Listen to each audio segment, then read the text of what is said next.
If you're looking for sound advice to tell your story in this world of media and marketing, you came by the right place. I'm a little partial to it. It is Media Champions, and I'm your host, Mary Therese Griffin in Atlanta. So happy you could join us today because we have Anuroop Kumar on the program with Inflect Digital. It is so nice to finally meet you. How are you? I'm doing well. How are you doing?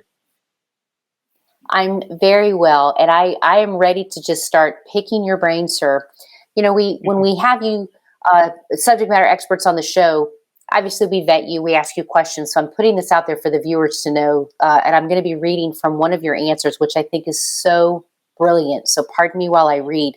We talk about the trends in marketing, and you specifically are going to talk about a shift on two fronts. You said that behaviorally for younger generations, such as Generation Z and millennials, there's going to be a push towards community-driven sales versus direct sales. Let's talk about that because it's happening and people need to know what that means.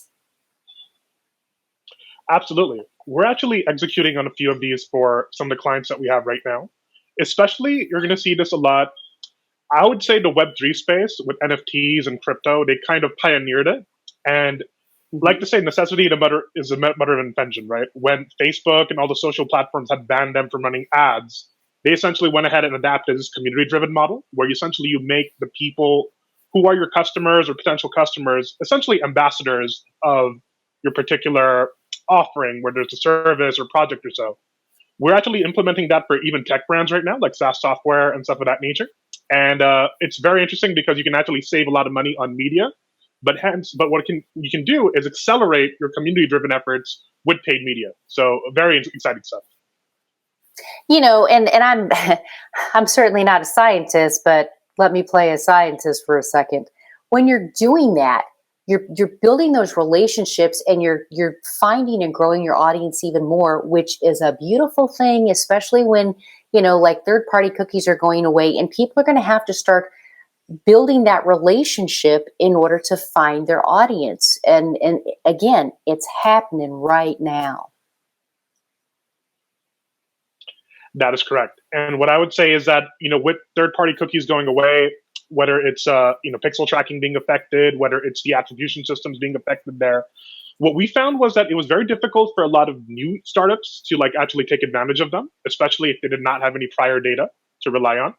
That's where some of this stuff came from, where it was costing so much to get an initial traction plan off the ground, where you could implement some of these pieces to go ahead and help make up for that a little bit.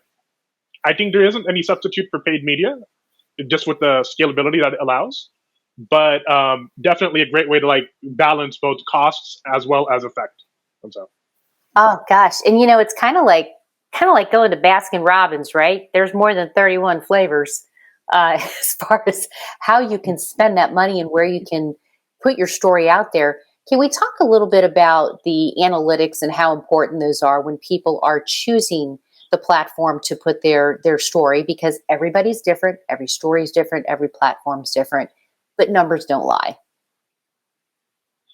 That is correct. One thing that we do for sure for all of our clients is we've actually implemented this now, is that as part of our retainer programs and so, we'll actually have marketing channel analysis where they can actually look at the marketing mix that's there. Because, of course, third-party cookies not being as reliable, delayed attributions, and so forth, taking advantage of, let's say, multiple different platforms, whether it's we're using the GA for the Google Analytics, whether we're using whatever back-end systems that they have as well, right? We want to really figure out what exactly or where exactly the effects are coming from. How do we mitigate costs on any area they may be causing waste? But then also looking at the relationships between different platforms that are there, because maybe a TikTok or Instagram could be really good for building that top of level content awareness and that initial traction.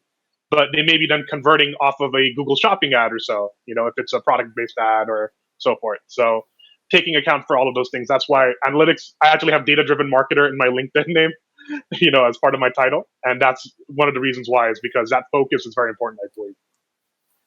Well, that, my friend, is why you are considered a subject matter expert in your given field. And we are out of time, but Anuroop, I thank you so much for being with us, and I hope you'll come back on Media Champions again because we can continue this discussion. I'd love to. Thank you so much. And for the rest of you, I can help you connect to this guru, right? He knows what he's talking about. you're going to want just a couple minutes of his time, and we can help you do that. You can join us at dailyagbrief.com. I'm Mary Therese Griffin in Atlanta. We'll see you next time for more Media Champions.